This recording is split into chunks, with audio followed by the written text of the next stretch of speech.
basically must have been a suicide mission.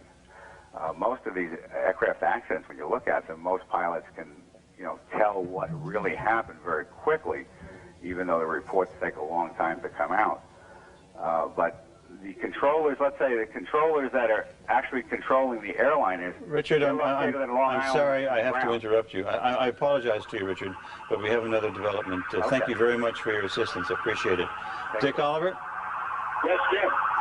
Can you hear me? Yes, I can. Go ahead. Jim, I can tell you now that the police for the last several minutes have been evacuating all of lower Manhattan. I'm standing at the foot of City Hall Park, and as I see people being screaming out of the lower Manhattan area, I'm looking down Broadway, and they're encouraged, move, please, move. Please move. And they're moving them north towards the up Broadway and towards the Brooklyn Bridge.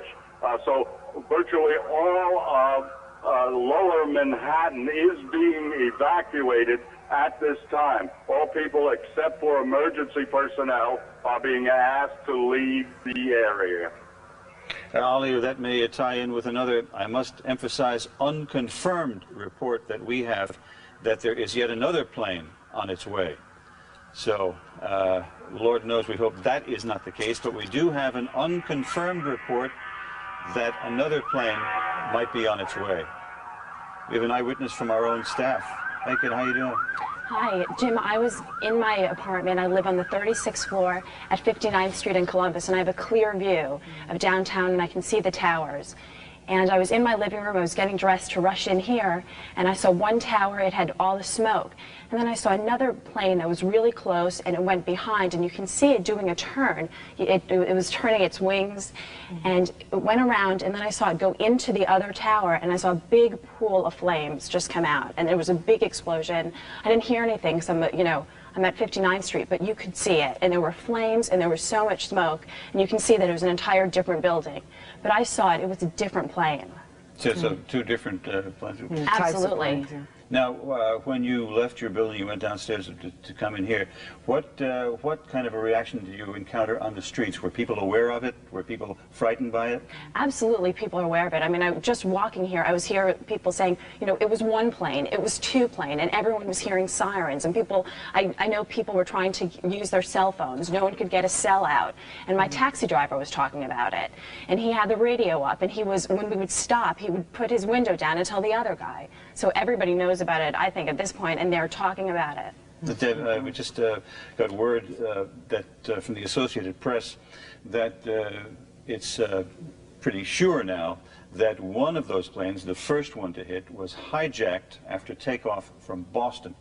So that word we have just in. The first plane that hit the World Trade Center, the North Tower, was hijacked en route from Boston, and presumably that's a commercial jet, and there were people on board as well.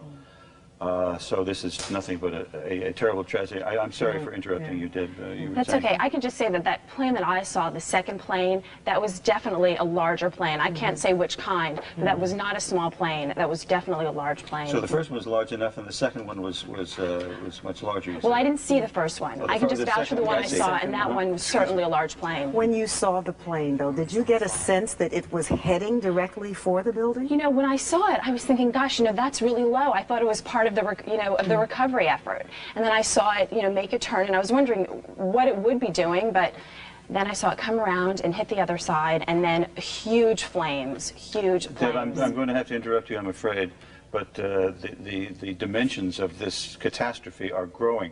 We are told now that this is not quite confirmed yet, but we are told fairly reliably that a plane has crashed into the Pentagon in Washington. So not only have we had a terrible catastrophe here in New York, where planes crashed into both towers of the World Trade Center, but we are told now that a plane has crashed into the military complex in Washington, the Pentagon, which of course houses the nerve center of all the military operations of this country. So a 1, 2, 3 attack on the United States apparently today. 2 here in New York and 1 in Washington at the Pentagon. There you see a live picture from Washington.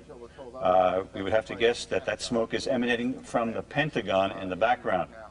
So the military nerve center of this country has been attacked by terrorists. And because of that, we are told that the White House has now been evacuated. Explosions at the World Trade Center here in New York, where 2 planes slammed into the buildings. I would imagine. Okay, that's the picture in Washington. So now we can say with certainty that there have been at least 3 attacks on visible symbols of our country, 2 here in New York and 1 in Washington.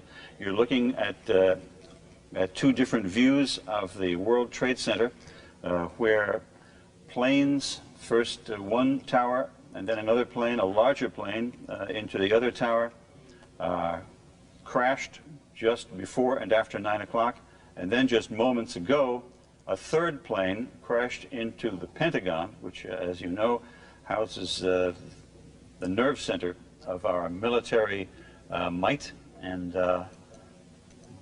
that certainly is an unprecedented attack upon this country. One would presume by suicidal terrorists, and I imagine we will find out soon enough who staged this attack and what will be done about it.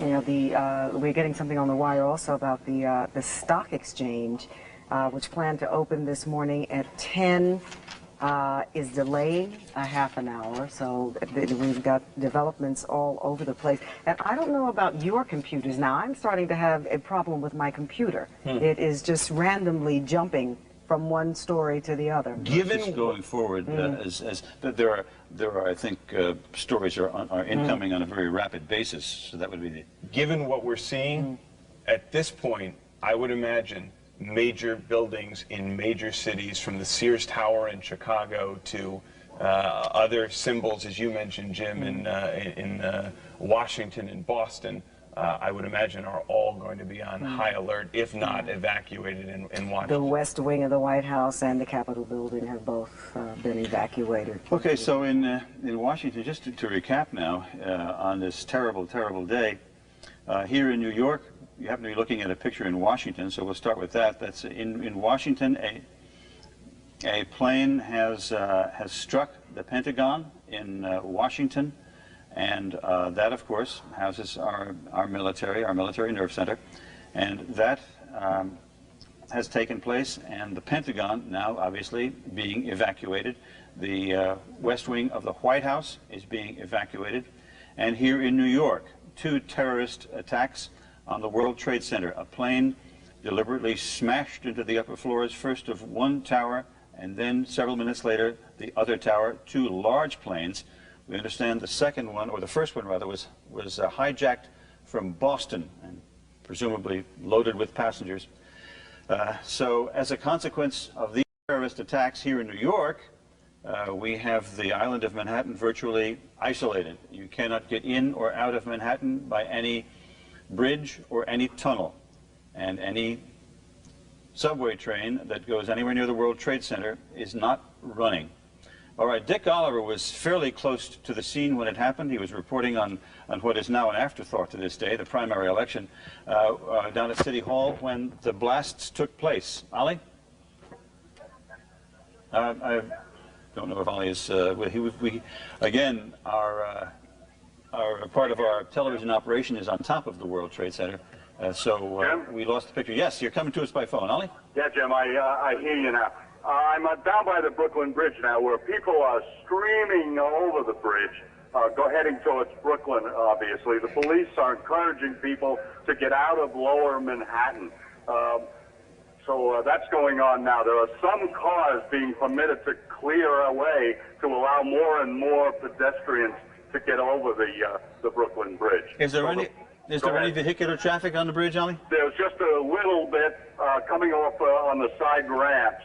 The south ramp has some traffic on it, but that's going very, very slowly. The pedestrians have taken over the entire bridge, almost the entire bridge. Now, as far as the first blast is concerned, I did hear some kind of a scream. just a second, a split second before that tremendous blast. And I did not know it was an aircraft. I did not know what it was. But